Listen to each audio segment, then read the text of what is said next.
데살로니가전서 1장 6절 시작. 또 너희는 많은 환난 가운데서 성령의 기쁨으로 말씀을 받아 우리와 주를 본받는 자가 되었으니, 그러므로 너희가 마게도냐와 아가야에 있는 모든 믿는 자의 본이 되었느니라. 아멘. 오늘은 모든 믿는 자의 본이 되었느니라 라는 말씀으로 박철수 목사님께서 말씀 전해 주시겠습니다. 정말로 기대가 되는 게 데살로니가 교회가요, 그냥 교회가 아니에요. 바울이 어떤 교회를 칭찬했을까요?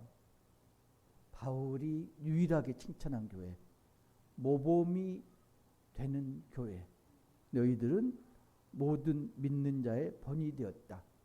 바울이 칭찬한 유일한 교회가 데살로니가 교회입니다. 데살로니가 교회가 오래되었느냐? 아니에요. 바울이 3주 동안, 어떤 사람은 뭐 3개월 이렇게 이야기하는데, 성경에 나와 있는 말은 새 안식일, 그러니까 3주 동안 가서 설교를 한 교회입니다. 3주 만에 데살로니가 교회가 바울이 칭찬하는 그런 교회로 거듭났습니다.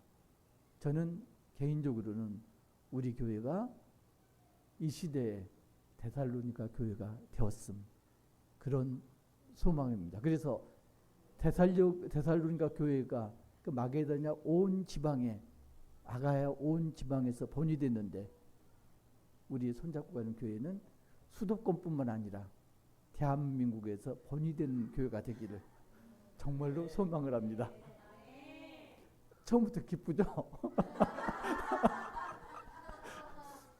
그런데 바울이요, 데살로니가 교회까지 가는데 시간이 많이 걸렸습니다. 그냥 된 게 아니에요.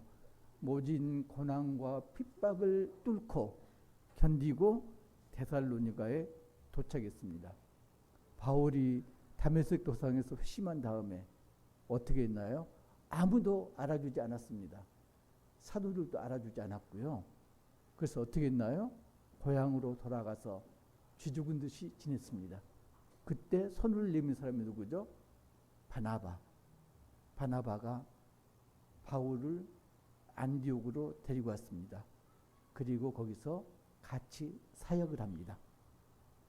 안디옥 교회에서 선교사로 바나바와 바울을 임명을 합니다. 그래서 바울과 바나바가 제1차 선교 여행을 떠나죠. 구브로로 갑니다. 거기서 누구를 동행원으로, 수행원으로 맞이했나요? 마가를. 마가가 바나바의 생질이라는 게 생소하죠? 누나나 여동생의 자식이 생질이에요. 그러니까 아마도 누나의 아들이었을 것 같아요. 수행원으로 함께 갑니다. 아마도 이제 마가 어머니의 치맛바람이 좀 있지 않았을까. 구브로가 바나바의 본향이거든요. 그러니까 마가가 아마 외삼촌네 집에 있다가 외삼촌을 따라 나선 것 같아요. 마가 집이 어디가 있죠? 예루살렘에 있어요. 근데 마가네 집에서 마가의 다락방, 초대 교회가, 예루살렘 교회가 마가의 다락방에서 시작됐다는, 엄밀하게 말하면 마가 어머니의 다락방, 그죠? 그래서 아마도 마가 어머니가 마가더러 너 외삼촌 좀 따라다녀라, 그랬지 않았을까. 그래서 아무튼 마가를 데리고 구브로에서 이제 밤빌리아로 갑니다. 거기서 마가가 변심을 합니다.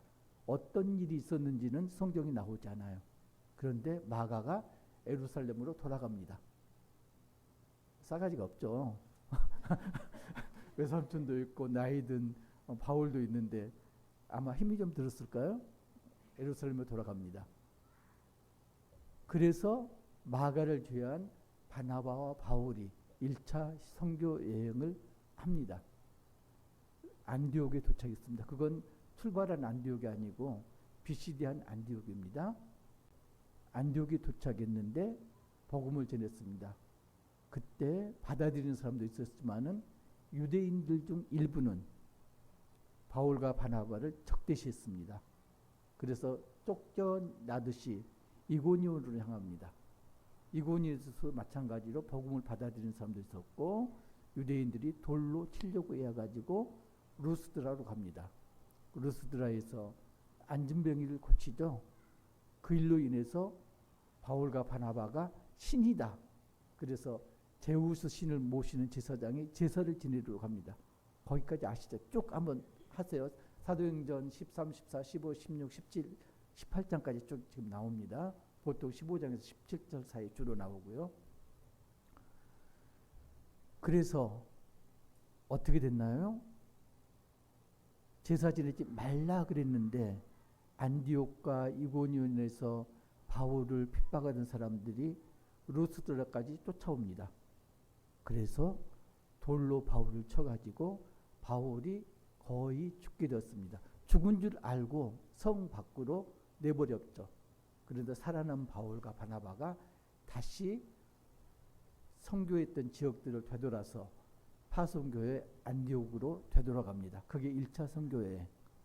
그리고 그 다음에 있었던 게 예루살렘 공의회입니다. 예루살렘 공의회가 왜 생겼느냐? 안디옥 교회에 다른 복음이 전해졌습니다. 유대인들이 율법을 지켜야 된다. 그죠? 안식일을 지키고 음식 규례를 지키고 이래야 된다. 그것 때문에 문제가 돼가지고 바울이 예루살렘으로 파송됩니다. 그래서 회의 공의회가 소집됩니다. 거기 결론이 뭔가요? 세 가지만 피하자. 우상, 음행, 그리고 핏대 음식 먹는 거, 이것만 제한 나머지는 그냥 같이 해라. 이 세 가지가 사실은 유대인들이 지키는 생활 규범의 정수거든요. 그래서 그 세 가지를 제한 나머지는 그냥 할례도 받지 말고 사는 대로 살게 내버려둬라. 이렇게 허용을 합니다. 그래서 그걸 공표하고 편지를 쓴 공증한 문서를 작성해서 유다와 신라 편에 보냅니다. 안디옥 교회와 주변 교회에 공포하라고. 그래서 신라와 유다가 그걸 편지를 가지고 안디옥 교회로 갑니다. 그리고 공표하고 신라가 다시 예루살렘에 돌아갑니다. 지금 사도행전에서는 신라라고 나오는데 다른 바울 서신에서는 신라를 실루아노 이렇게 이야기합니다. 그리고 2차 선교 여행을 바로 떠납니다. 바나바는 마가를 데리고 가자 이렇게 이야기했지만은 싸가지 없이 도망갔잖아요. 그래서 바울이 나는 못하겠다. 그리고 바울 파트너는 신라로 정합니다. 그래서 바나바는 마가를 데리고 구부르로 떠나고 바울은 신라와 함께 수리아와 갈라디아 지방을 돌아서 1차 선교 여행지를 빙 돌아서 아시아의 복음을 전하려고 그랬는데 루스드라에서 누구를 만나나요? 디모데를 만납니다. 그러니까 디모데를 데리고 수행원 삼아서 지금 드로아까지 갔는데 드로아에서 어떤 일이 있었나요? 환상을 봅니다. 아시아가 아니고 마게도냐로 건너가라. 그래서 바울과 신라와 디모데가 마게도냐로 건너갑니다. 그래서 마게도냐의 첫 성이라는 게 수도입니다. 마게도냐 수도가 빌립보였는데 옛날 수도예요. 빌립보에 도착했습니다. 빌립보에서 어떤 일이 있었나요? 빌립보에서 복음을 전하려고 그러는데 빌립보에는 회당이 없었습니다. 유대인들은 자기들이 사는 곳마다 회당을 세우고 거기에서 종교 생활을 했습니다. 바울도 유대인이었기 때문에 가는 곳마다 회당에서 복음을 전했습니다. 회당이 없어요. 회당이 없다는 이야기는 뭔가요? 유대인 숫자가 적다. 회당은 남자 성인 10명 이상이면 회당 성립 조건이 됩니다. 그래서 안식일이 됐는데 회당이 없으니까 강가에 나가서 예배를 드리려고 그랬는데 강가에서 누구를 만나나요? 루디아를 만납니다. 자색 옥감장수 루디아. 그래서 루디아 집에서 머무르면서 복음을 전하죠. 그럴 때 바울을 귀찮게 하는 사람이 있었습니다. 귀신 들린 여종. 그 여종은 점치는 일로 자기 주인에게 막대한 부를 쌓게 한 그런 사람이었죠. 바울이 귀신을 쫓아냅니다. 주인 입장에서는 자기 돈벌이가 끊어졌습니다. 그래서 여종 주인이 바울을 고소를 합니다. 그래서 매를 맞고 감옥에 갇힙니다. 그런데 우리 여기서 주의할 게 뭐냐면은 지금 보면은 바울 동행인은요 실라, 지금 사도행전에서는 바울서 쓰는 실루아노 그리고 디모데가 있었고요. 아마도 누가도 함께 있었을 거다 이렇게 추측을 합니다. 그래서 적어도 4사람 이상이 동행인데 감옥에 갇힌 사람은 바울과 실루아노 2사람입니다. 왜 그랬을까요? 왜 그랬을까요? 보면은 물론 이제 바울과 실루아노가 선교 여행의 주축입니다. 책임자예요. 그게 첫 번째 이유. 두 번째 이유는 누가는 유대인이 아니고 이방인. 그리고 디모데는 아버지가 헬라인.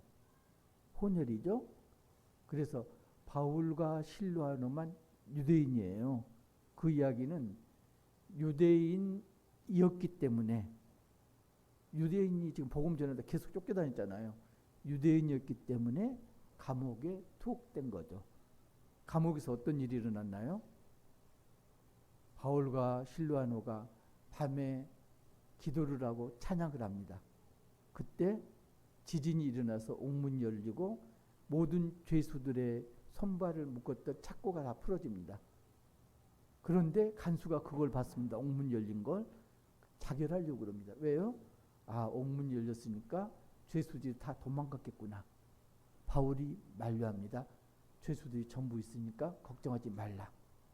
그때 이제 죄수가 유명한 이야기를 하죠. 어떻게 하면 구원을 얻을 수 있습니까? 바울이 뭐라고 그러나요? 주 예수를 믿으라. 그리하면 너와 네 집이 구원을 얻으리라.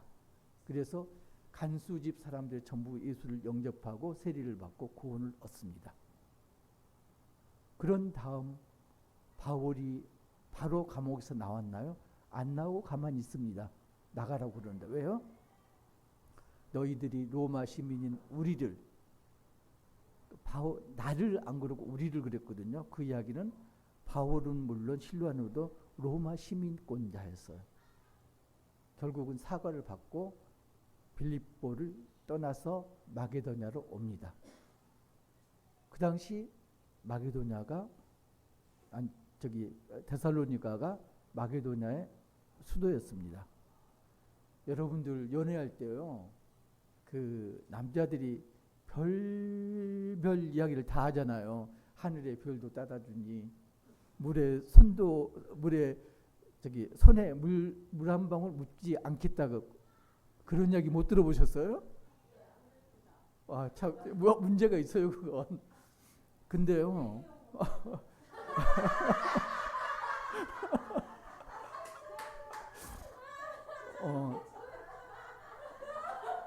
데살로니가가 로마의 신설 도시였는데 알렉산더가 죽었습니다. 알렉산더 대왕이 죽고 자기 부하 장수들 중에서 카산드로스라는 장군이 왕이 됐습니다. 그러니까 카산드로스는 알렉산더의 이복 여동생과 결혼했습니다. 그래서 그 수도를 이름을 지었습니다. 그 여동생 자기 부인 이름이 살로니카. 그래서 도시 이름을 데살로니가. 도시 이름이. 없는 것 같아요. 남자들 정말로 이렇게 가슴에 손을 얹고 생각을 해야 합니다. 내가 본 건 뭘 봤냐? 보람상조는 봤어 내가. 그리고 영화동도 봤고요. 근데 나머지는 못 봤어요 제가. 은영 시티라든가 뭐 지혜 시트라든가 그런 거 본 적이 없어요, 제가. 그리고 그 남편 되시는 분들은 조금 회개를 하셔야 됩니다. 아무튼 카산드로스 왕이 자기 부인 이름을 따서 데살로니가라고 명명을 했습니다. 데살로니가 가고 거기는 유대인들이 꽤 있던 도시이기 때문에 회당에 들어가서 복음을 전합니다. 3주 동안 새 안식일을 그랬으니까 3주입니다. 3주 동안 복음을 전했는데 복음을 받아들이는 사람도 있고 그렇지 않는 사람도 있는데 특별히 야손이라는 사람이 복음을 받아들였습니다. 그래서 야손의 집에서 모임을 가졌습니다. 그 이야기는 뭔가요? 야손의 집이 곧 교회인 거죠. 그러니까 3주 동안에 데살로니가 교회가 성립이 된 거예요. 그런데 데살로니가에 있는 그 유대인들이, 다른 유대인들이 바울과 동행들을 핍박을 합니다. 왜요? 예수가 그리스도다. 예수가 하나님의 아들이다. 율법하고 완전히 어긋난 말을 했기 때문에 핍박을 합니다. 그래서 야손의 집을 습격을 합니다. 그래서 바울과 일행들은 피신을 했고요. 야손만 잡혀갑니다. 감옥에 갇혔다가 매를 맞고 갇혔다가 보석금을 주고 풀려납니다. 데살로니가 교인들이 바울과 일행들을 베레아로 피신시킵니다. 베레아가 옆 도시거든요. 그런데 거기서 선교 활동을 하는데 데살로니가 유대인들이 베레아까지 쫓아와서 바울을 죽이려고 합니다. 불량배들을 사서. 그래서 교인들이 바울과 일행들을 아테네로 피신을 시킵니다. 그래서 베레아를 떠날 때 실라와 디모데가 거기 남겨진 채 아마도 바울과 누가만 피했던 것 같습니다. 아덴으로 피했고 그 다음에 고린도로 가서 거기서 1년 6개월 머물면서 선교를 했습니다. 그리고 나중에 디모데와 실라를 불러들여서 데살로니가 상황을 듣습니다. 그리고 그 상황에 대한 답변이 바로 데살로니가 전서입니다. 여기까지 오기가 굉장히 길잖아요, 지금. 그죠? 그냥 쉬운 일이 아니에요. 우리 교회가 그냥 뚝딱 생겼잖아요. 근데 그 과정이 쉬운 과정이 아니었어요. 정말로 산 넘고 물을 건너서 세워진 거죠. 우리 교회도 그렇게 세워졌거든요. 데살로니가 교회도 이제 그런 거죠. 바울이 떠난 다음에 여전히 핍박 상황에 있었다. 유대인들이 핍박을 했다. 그런데 이제 중요한 게 뭐냐면은 바울이 하나님의 말씀을 전했다. 그런데 데살로니가 교인들은 그걸 단순하게 말씀으로 받아들이지 않고 성령의 음성으로 받아들였다. 그게 이제 보면요. 3절 보면 나옵니다. 3절, 4절, 5절 한 목소리를 합독하시겠습니다. 시작. 너희의 믿음의 역사와 사랑의 수고와 우리 주 예수 그리스도에 대한 소망의 인내를 우리 하나님 아버지 앞에서 끊임없이 기억하미니 하나님의 사랑하심을 받은 형제들아 너희를 택하심을 아노라. 이는 우리 복음이 너희에게 말로만 이른 것이 아니라 또한 능력과 성령과 큰 확신으로 된 것임이라. 우리가 너희 가운데서 너희를 위하여 어떤 사람이 된 것은 너희가 아는 바와 같음이라. 그러니까 이 사람들이 지금 세 가지 문제점이 있다. 디모데가 그렇게 보고를 하거든요. 디모데와 실라가. 그게 뭔가 첫 번째가 핍박이다. 유대인들의 핍박이었고요. 두 번째가 여기는 안 나오지만은 재림에 대한 문제. 세 번째가 바울이 우리를 버리고 도망갔다. 이 세 가지 문제가 있거든요. 왜 그러냐면은 바울이 유대인을 피해서 도망간 건 사실이잖아요. 근데 가로치고 버리고 도망간 건 아니죠. 그죠? 거기에 대한 이제 변론을 한 게 디모데 전서입니다. 여기 보면은 데살로니가 교인들은 하나님께 택함을 받은 자다. 첫 번째가 4절에 너희는 택함을 받은 백성이다. 그리고 5절 보면은 너희가 말이 아니라 능력과 성령과 큰 확신으로 너희가 복음을 받았다.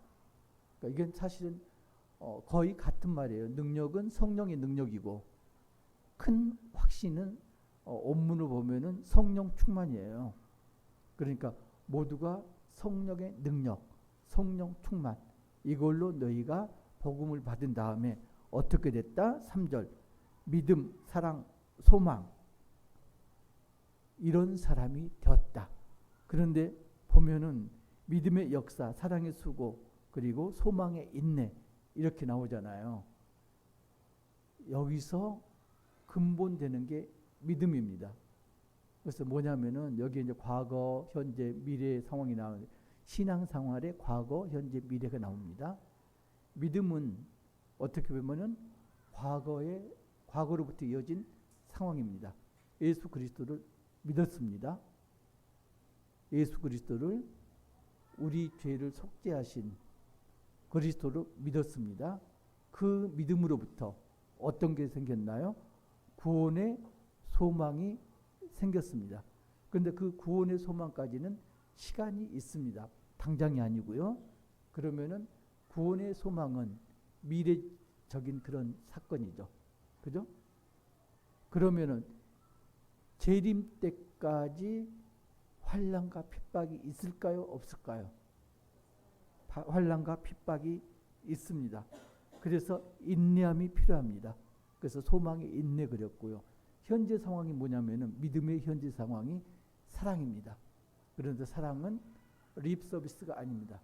말로 끝나는 게 아니고요. 사랑은 몸으로 행하는 겁니다. 그래서 수고함이 필요합니다.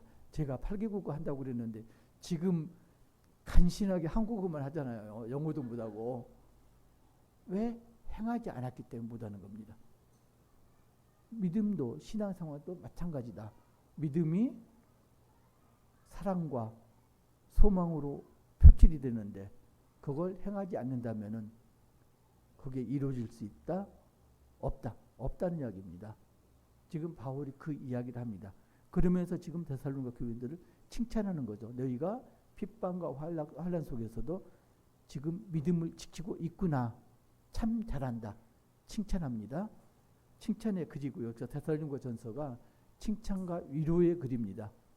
잘한 거 칭찬하고요. 그 다음에 나중에 보면은 우상 숭배에서 완전히 돌아서지 못했거든요. 그래서 거기에 대해서는 책망을 합니다. 위로와 책망. 자, 그 다음에 보면은 7절에 보면은 이렇게 해서 너희가 모든 믿는 자의 본이 됐다. 마게도냐와 아가야에 있는 모든 믿는 자. 그러면은 바울이 2차 전도 여행 때 설립한 교회가 어디죠? 빌립보 교회, 마게도냐 교회, 그리고 베레아에도 이제 교회가 설립 나중에 됐어요. 여기까지가 마게도냐에 있는 교회들. 그 다음에 아가야에 있는 건 고린도 교회가 이제 아가야에 있는 교회. 그러니까 소문이 났다는 이야기죠. 소문이 났다. 소문 나기가 쉬울까요? 어려울까요? 당시 전화도 없고 뭐 SNS도 없는 상황에서 소문 나기가 쉽지는 않은 상황인데 소문이 났다. 너희들이 정말로 그리스도를 받아들여서 모범이 되는 그런 신앙이 되었다. 너희들이 핍박을 당했다. 그리고 우상 섬기는 거에서 돌아서서 하나님을 믿었다. 그리고 서로가 섬기면서 사랑을 실천한다. 이런 게 지금 소문이 났다는 이야기입니다. 그런데 이제 보면은 그게 이제 8절, 9절, 10절 이제 그 이야기거든요. 소문이 난 너희들은 정말로 칭찬받아서 마땅한 신앙인들이다. 여기까지가 칭찬이에요. 이제 나머지는 이제 나중에 나오겠죠. 얼마 지난주에 석가탄신일이었잖아요. 그러니까 차를 타고 가는데 라디오를 켜고 차를 타고 가는데 조계종인가 어디 총무원장이 나와가지고 짤막한 메시지를 전하더라고요. 명상을 통해서 내면 세계를 들여다 보십시오. 석가탄신일을 맞이하여서 명상을 통해서 내면 세계를 들여다 보십시오. 그 불교 정수가 뭐라고요? 명상입니다. 그죠? 명상. 부처님을 믿으라는 이야기가 아니에요. 명상이죠. 네가 곧 부처다 그랬으니까. 그런데 명상이란 게 뭔가요? 명상이라는 건 공, 없는 거, 비우는 거, 무심, 아무 마음이 없는 거, 비우는 게 명상이잖아요. 그죠? 보통 그렇게 이야기합니다. 비우면은 채워야 되잖아요. 비워서 문제가 많이 되죠. 마태복음 보면요, 그 이야기가 나옵니다. 마태복음 12장 43절부터 45절. 더러운 귀신이 나갔습니다. 나가고 돌아다니다가 쉴 곳이 없어요. 그래서 전에 있던 곳으로 돌아갔더니 어떻게 됐나요? 깨끗하게 청소되어 있더라. 지금 마음을 완전히 비웠습니다. 그래서 나갔던 귀신이 7 귀신을 데리고 들어갔더라. 어떤 말씀인지 아시겠죠? 우리 마음은 비우는 게 아니고 채우는 겁니다. 단지 어떤 것으로 채우느냐, 어떤 것으로 채우느냐가 중요합니다.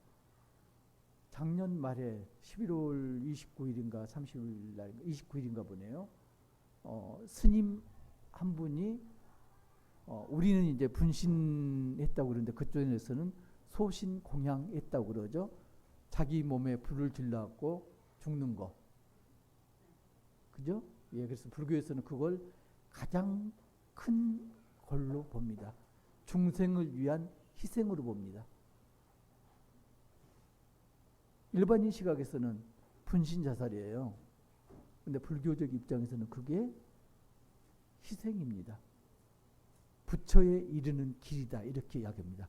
그러니까 명상의 끝이 뭐냐면은 사실은 비우는 게 아니고요. 내면 세계를 들여다보라. 너 자신을 들여다보라. 그러면은 자아를 찾는 거거든요. 그런데 명상의 끝이 자아를 찾는 거라면은 소신은 뭘까요? 자아를 찾은 마지막이 소신이다. 불타 죽는 게 그러면 불교의 최종 목적일까요? 어떻게 생각했어요? 그래서 이걸 사회학자가 있습니다. 르네 지라르. 욕 같은데. 르네 지라르. 눈에 지랄하지 마가 아니고 르네 지라르. 저희도 이제 그 신대원 때 이렇게 책 한 권 봤던 기억이 나는데 이 사람 대표적인 이론이 뭐냐면은 희생양 이론입니다. 그래서 희생양 이론을 예수 그리스도에 대해서 쓰고요. 모든 민족에 있는 인신공양에도 희생양 이론을 씁니다. 모든 사회 현상에도 희생양 이론을 씁니다. 누군가의 죄를 뒤집어쓸 희생양이 필요하다. 그래서 인신공양을 한다. 희생양이 필요하기 때문에 누군가를 제물로 바친다. 이게 소신공양이 희생양의 대표적인 사례다. 이렇게 이야기를 합니다. 더 나아가서 어떤 이야기를 하냐면은 불교에서는 말하는 명상이나 아니면은 소신공양은 뭐라고 이야기하냐면요. 불교 제사다. 불제자라고 이야기합니다. 그래서 명상은 내면적인 불교 제사고 소신공양은 외면적 겉으로 나타나는 불교 제사다. 이렇게 이야기를 합니다. 어떻게 생각하세요? 뭘로 채워져야 될까요? 이 사람들이 비우고 자기만 찾다 보니까 이런 현상이 벌어집니다. 아유, 큰일 났네. 마틴 부머라는 독일 사상가가 있어요. 이 사람이 어떤 이야기를 했냐면은 나와 너라 관계에 대해서 얘기했습니다. 세상의 관계는 두 가지가 있다. 나와 너의 관계, 그리고 나와 그것의 관계. 그래서 의미가 있는 관계는 나와 너의 관계고, 그리고 나머지 관계들은 나와 그것의 관계다. 나와 그것의 관계에서는 그게 사람이 됐든지 물건이 됐든지 그건 내가 이용하는 도구에 불과하다. 이렇게 이야기를 했습니다. 결국 뭔가요? 나와 너나 나와 그것의 초점이 어디가 있나요? 나에 있습니다. 자아 실현을 위해서는 너도 그것도 모두가 나의 부속물이다. 그 이야기입니다. 자아 실현에 초점이 있습니다. 불교에서 말하는 명상의 끝과 일맥상통합니다. 그런데 기독교는 뭐죠? 자아 실현 우리가 하라고 강조했나요? 해서는 안 된다고 이야기하잖아요. 자아 실현이 아니라 우리 마음을 성령으로 채워야 된다. 그죠? 나를 비워내고 나만 채우면 안 되고, 그러니까 내면을 들여다보면요, 명상에서 내면을 들여다보라고 그랬는데 여러분들 내면 들여다보세요. 뭐가 보일까요? 죄악이 보이고요. 그잖아요. 보이는 게 뻔하죠. 죄가 보여요. 그리고 또 뭐가, 그러니까 자꾸 이제 드러내려고 그러는 거지. 또 뭐가 보여요? 똥덩어리 보이죠. 자꾸 버리려고 그러는 거죠. 그러지 말고 기독교에서는 내버리려고 하지 않습니다. 있는 그대로. 그 다음에 성령을 채워라. 그러면 성령이 차는 만큼 나머지들은 저절로 없어진다. 그 없어지는 게 내 노력으로 되는 게 아니다. 성령이 아니면 그게 없어지지 않는다. 그래서 성령의 능력이 필요하다. 성령의 능력이 아니면은 사람이 변하지 않는다. 그죠? 그러려면 어떻게 되나요? 날마다 성령 충만한 삶을 살아야 된다. 그 삶이 어떤 삶이라고요?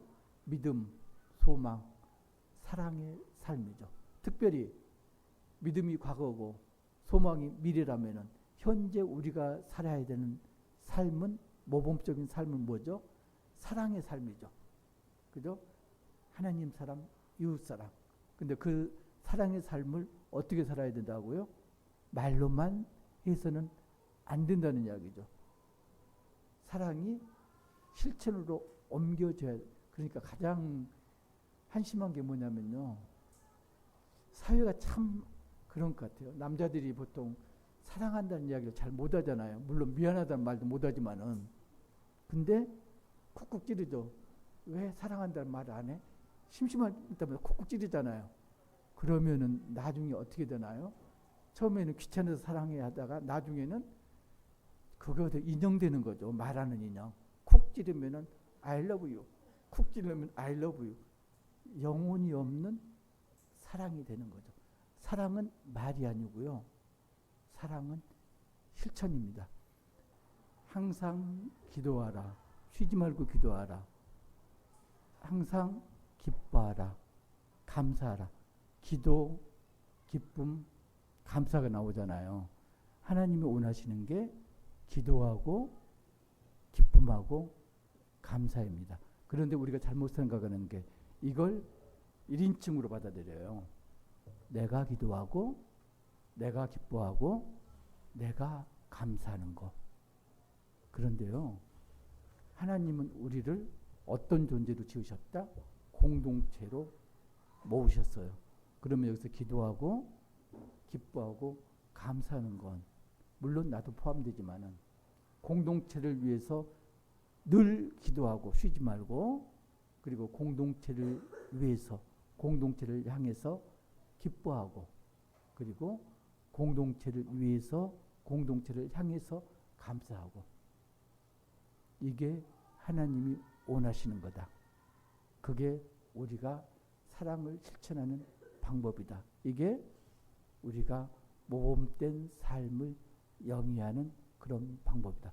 여러분들은 모범된 삶을 살고 계시나요? 왜 아무도 대답이 없어요? 사랑은 연필로 쓰는 게 아니고요. 행동으로 실천한 겁니다. 모두가 사랑을 실천하는 그런 여러분 되시기를 주님 이름으로 축복합니다.